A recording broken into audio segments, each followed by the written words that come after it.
How to check result 9th and 11th class. Let's start.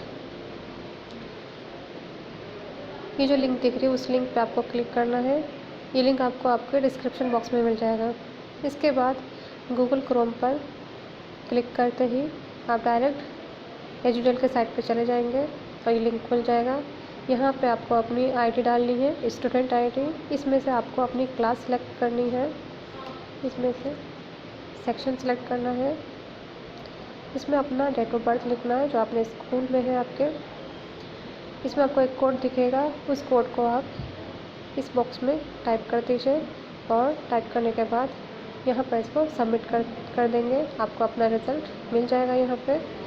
तो best of luck dear students, और साथ ही इस channel को भी ज़रूर सब्सक्राइब कर लें। Thank you.